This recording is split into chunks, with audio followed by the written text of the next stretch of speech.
Nang makapasok sa silid ng bata, binagsak ni Grace ang box at saka siya sumubsob sa kama. I hate you! Nangingilid ang luhang sambit niya. Hindi niya maintindihan kung ba't gano'n na lamang ang sama ng loob niya ng mga sandaling iyon. Sobrang bigat ng loob niya sa ginawang iyon ni Trisha, lalo na ang ginawa ni Clyde na hindi man lang siya ipinakilala. Pero bakit nga ba siya kailangan ipakilala? Di naman siya totoong fiancé nito. May kung anong kumirot sa dibdib niya si isiping espesyal marahil kay Clyde ang babaeng yon, kaya hindi na nila kailangan magpanggap sa harapan nito. Doon naging malinaw sa kanyang lahat. Wala lang kay Clyde ang lahat ng pinapakita nitong kabaitan sa kanya. Ang pagiging malambing at maalaga nito sa kanya ay parte lang ng pagpapanggap, kaya hindi siya dapat nadadala sa matatamis nitong pananalita. Matapos maikondisyon ng sarili, bumaba siya sa kusina, pero bigla siyang natigilan nang maabutan niya na nagtitimpla ng kape ang binata. Ang tagal mo kasi kaya ako na lang gumawa. Kunway sabi nito. Ako na dyan sir, aniya. Napakunot ang noo ni Clyde. Ano yun? Bakit ganyan naman ang tawag mo sa akin? Hindi pa po ba tapos ang pagpapanggap? Kala ko po kasi tinapos yun na kanina. Hindi tumitingin sabi niya. Naningkit ang mga mata ni Clyde. Itinigil ang ginagawa at saka ito dumukwang sa kanya. Halos malanghap na niya ang pabango nito sa sobrang lapit ito sa kanya. Galit ka ba? Hindi umimik ang dalaga na nooy agad na umiwas ang tingin. Trisha is just a friend. Wala kaming relasyon. Ani Clyde at saka nito binalikan ang kape. Napasulyap siya sa binata. Iayos mo yung mukha mo. Hindi bagay sa'yong nakasimangot. Nakangiting sabi nito. Napahagat sa labi si Grace para kasing pinagtitripan siya ni Clyde. Padabog na inabot niyang feeding bottle at lata ng gatas. Pero bago niyang babuksan ng lata, biglang nagsalita mula sa likuran si Millie. Ma'am Nikki, nag-akit na po ako ng gatas kay Miguel. Anito at napaawang ang mga labi niya. Bumuga muna siya ng hangin para i-release ang tinitimping galit bago siya humarap kay Millie. Ano yung dala mo? Magmerienda na raw po kayo, sabi ni Sir. Anito habang iniaabot sa kanyang dala nitong pizza at milk tea. Napakunot ang noo niya. Sino nag-order nito? Napangiti si Millie. Si Sir Clyde. Biglang natigilan si Grace. Posible kasi na nagkamali lamang si Millie. Baka nagkamali ka lang. I'm sure hindi para sa akin yan. Aniya at sa kanya to binalik. Babe naman, nagtatampo ka pa ba sa akin? Ani Clyde na nooy bigla na lang sumulpot. Mas lalo nagsalubong ang kilay ni Grace.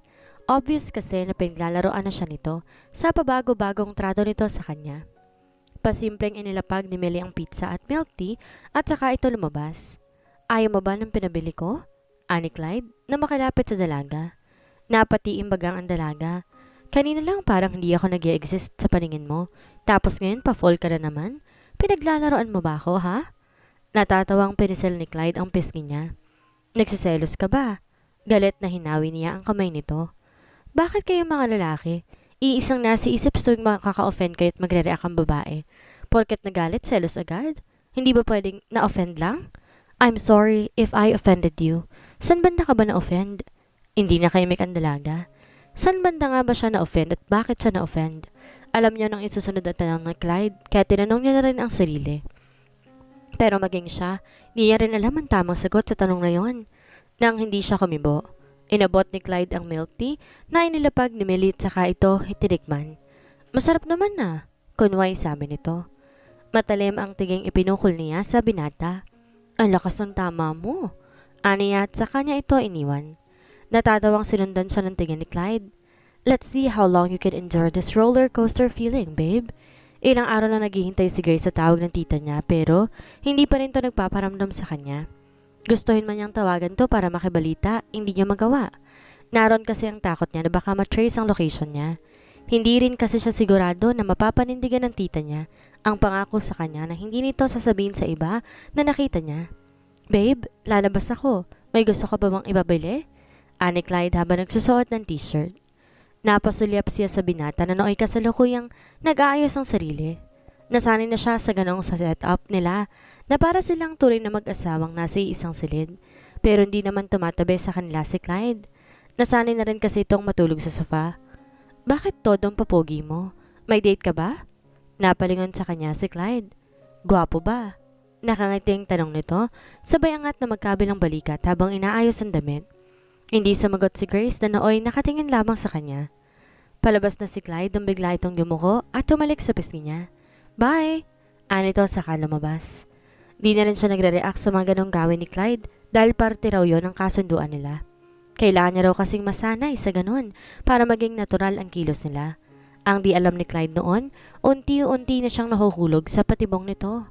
Pards, negative. San bang planeta mo napulot ang isang yon? Di nag-i-exist ang pangalan niya sa database. Wala siyang record sa munisipyo ng Quezon City. Inisa-isa ko na rin ang mga barangay pero walang ganong pangalang nakikita. Ani Luis.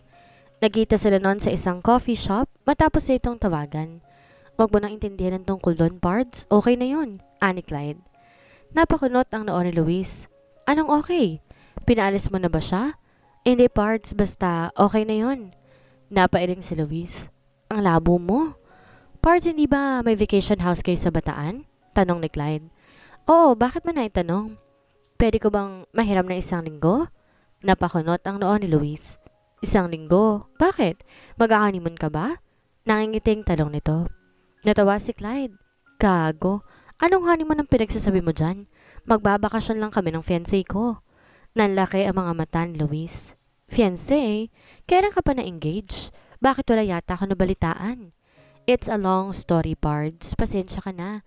Hindi ko na pwedeng sabihin sa'yo eh. Napailing si Luis. Ang labo mo naman, Pards. Ni wala nga akong alam na nagka-girlfriend ka tapos aaminin mo ngayon na may fiancé ka? Magkaibigan pa ba ang tawag mo sa atin yan? Huwag ka ng maraming tanong. Ipahiram mo na lang sa akin ang susi ng rest house ninyo. Pambihira ka? Kala ko pa naman babayaran mo na ako kaya ka nakipagkita sa akin. Naiiling na sabi ni Luis. Natawa si Clyde. Nakaredy na yung check mo. Daanan mo na lang sa sekretarya ko. Basta ipahiram mo lang sa akin ang vacation house nyo. Kailan ba? Tanong ni Luis. Hindi ko pa sure. Sinasabihan na lang kita. Sige, daanan mo na lang ang susi sa bahay. Thank you, Pards. Nakangiting sabi ni Clyde, sabay tapik sa balikat ni Luis. Naka-maternity leave yung sekretary ko ngayon. Baka gusto mong pansamantalang pumalit. Ani Clyde habang nag-aagahan sila. Talaga? Pwede ako ron? Ani na nooy na upo sa tabi ni Clyde. Ano bang natapos mo? Architecture. Napakunot ang noo ni Clyde. Natapos mo naman palang course mo. Bakit yayang ina-applyan mo? Siyempre, kasunod ng pagbabago ko na identity, murado na rin yung pagiging architect ko. At isa pa, ito lang paraan ko para hindi ako matunto ni Lolo. Di kasi naiisiping pasukin ko ang trabahong to eh. Bahagyang napangiti si Clyde. Ang taba talaga ng utak mo. Naisip mo pa yun? Tigil ang ngiting tumango ang dalaga. Anyway, I think kaya mo naman yung trabaho ni Mayet, ani Clyde. Paano nga pala si Miguel? Si Manang na munang bahala habang nasa office ka. Hindi nagpahalata si Grace pero na-excite siya sa ideyang iyon. Isa yon sa pinapangarap niyang trabaho ng bata pa siya, yung may boss sa pinagtitimpla ng kape. Magbihis ka na, ihintay na lang kita sa labas, ani Clyde matapos sumubo ng ilang subo. Napakulot ang noo ng dalaga. Ngayon na ba? Oh! Agad nang tumayo si Grace at patakbong umakyat sa hagdan. Nangingiting sumulyap si Clyde kay Manang. Hindi siya mukhang excited na no? Natatawang sabi ng matanda. Natawa na lang din si Clyde. Hindi iyon ang unang beses na napadpad siya sa opisina ni Clyde, pero hindi pa rin mawala ang curiosity niya sa paligid. Para siyang batang nagpalingalinga sa paligid, tila amazed na amazed sa nakikita. Makabago kasi ang design ng company ni Clyde, malayong malayo sa makalumang kumpanya ng lolo niya. Puro salaming dingding ang nakikita niya sa paligid, gaya ng sa mga teleseryeng napapanood niya sa telebisyon. Meron ding mga standee ng mga sikat na artista sa bawat sulok ng company. Sila yung mga sumikat na naging talent ng kumpanya. Bukod kasi sa advertising, nag-handle din ng mga talent ang company ni Clyde. Nakatayo na sila noon sa tapat ng elevator, pero panay pa rin ang sulyap niya sa paligid. Bahagyang sumulyap sa kanya si Clyde sabay napailing. Nang bumukas ang elevator, pumasok si Clyde, pero abala pa rin ang mata niya sa paligid. Hey, hindi ka ba sasabay? Tanong ni Clyde. Pasara na ang pinto nang bigla siyang humakbang kaya agad na pinindot ni Clyde ang button. Saka siya nito mabilis sinila papasok. Napasandal si Clyde at napasubsob naman siya sa dibdib nito. Kapwa sila natigilan na magtama ang kanilang paningin. Haramdam nila noon ang bilis ng tibok ng puso ng bawat isa. Are you okay? Ani Clyde nang bahaga siyang itulak papalayo. Biglang napayoko ang dalaga. Yeah, aniya sabay kala sa pagkakayakap sa binata. Napanunok naman si Clyde at kunwaring nag-ayos ng necktie. Nang bumukas ang elevator, nagpatiunang lumabas si Clyde at sumunod naman ang dalaga. Nang dahil sa nangyari, nagkaasiwaan sila. Para silang napapaso sa isa't isa tuwing magdidikit ang balat nila. Hindi magawang gumalaw noon ni Grace habang tinuturuan siya sa computer ni Clyde. Nakaupo kasi siya noon sa harap ng computer habang nakadokwang ito sa kanya.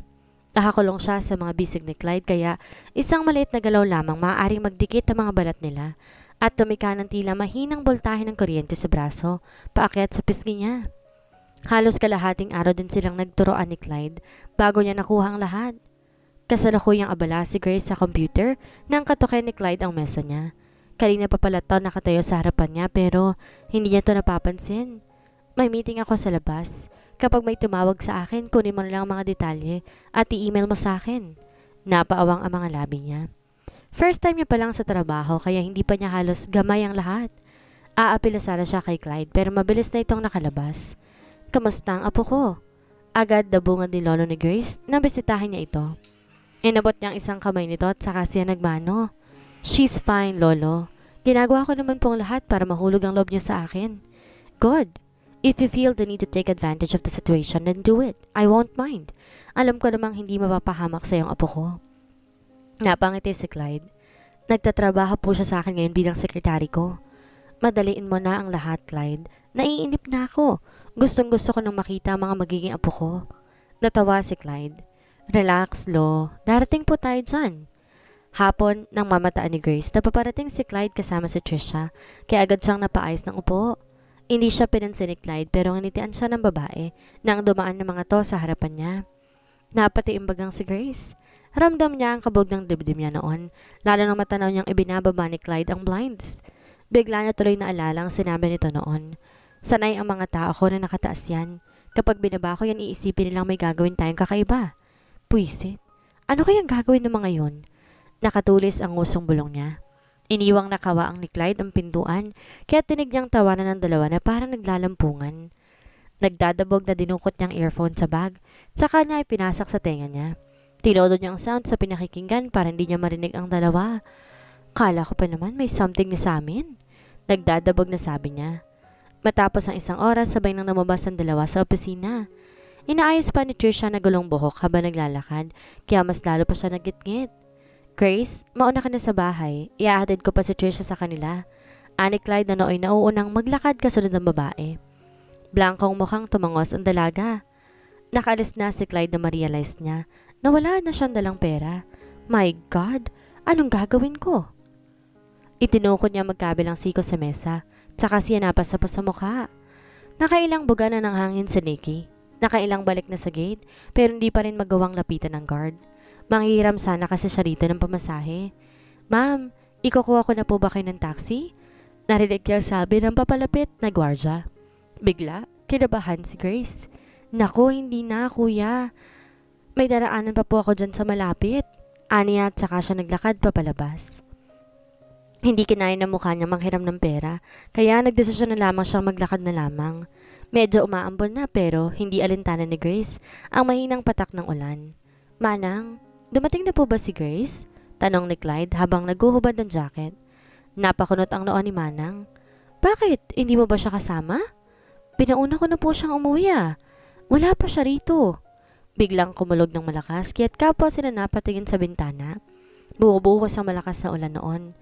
Napahagat labi si Clyde nang matanaw ang pagguhit ng matalim na kidlat. Dali-dali niyang sinuot ang hinubad na jacket at patakbo siyang lumabas. Pero natigilan din siya na mabungaran niya ang basang-basang dalaga. Yakap-yakap ito ang sarili habang nanginginig sa ginaw. Agad niyang hinubad ng suot ng jacket sa kanya binalo sa dalaga. Bakit nagbasa ka sa ulan? Tanong niya.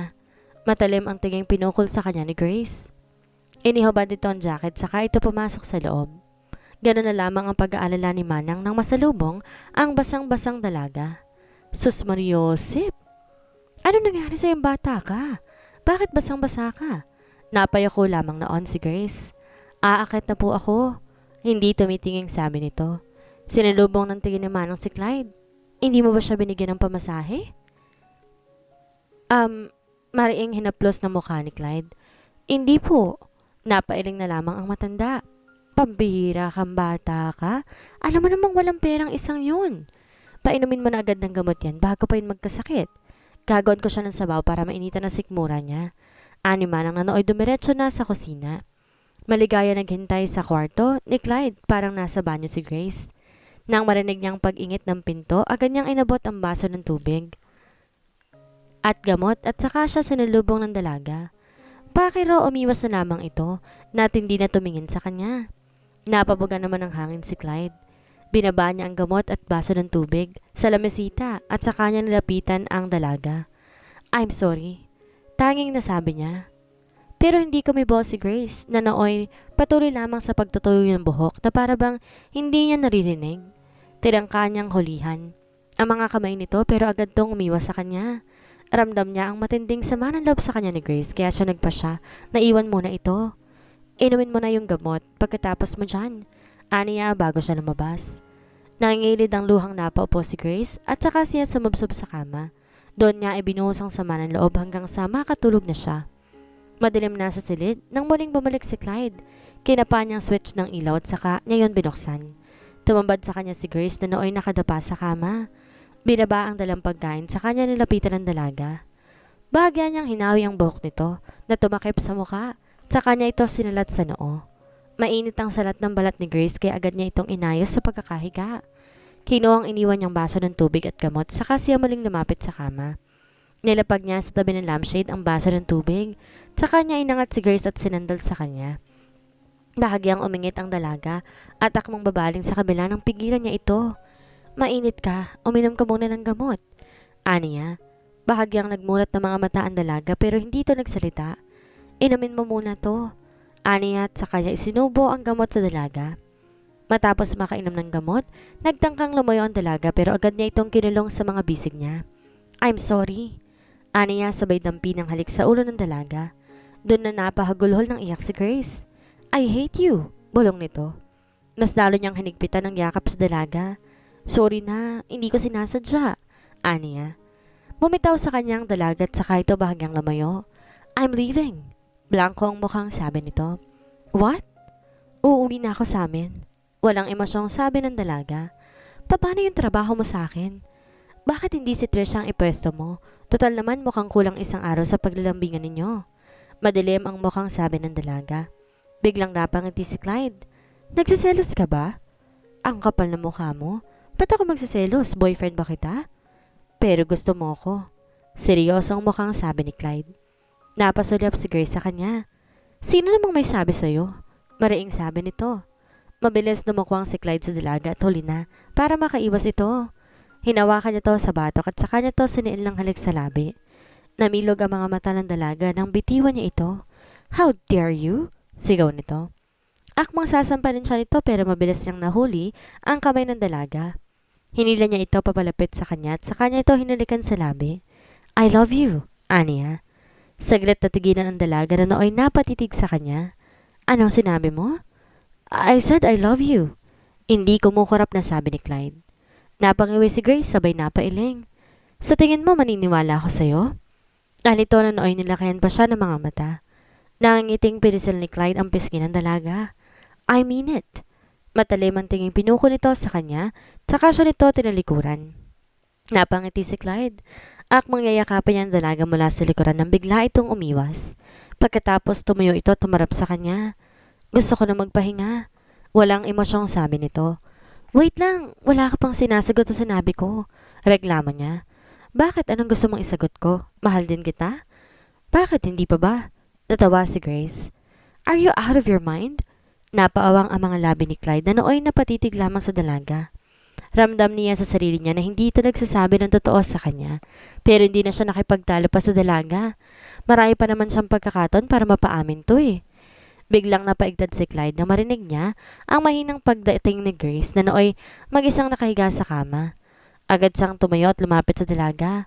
Grace, are you okay? Tanong niya. Alanganing sinalat niya ang noon ng dalaga. My God, ang taas ang lagdat niya.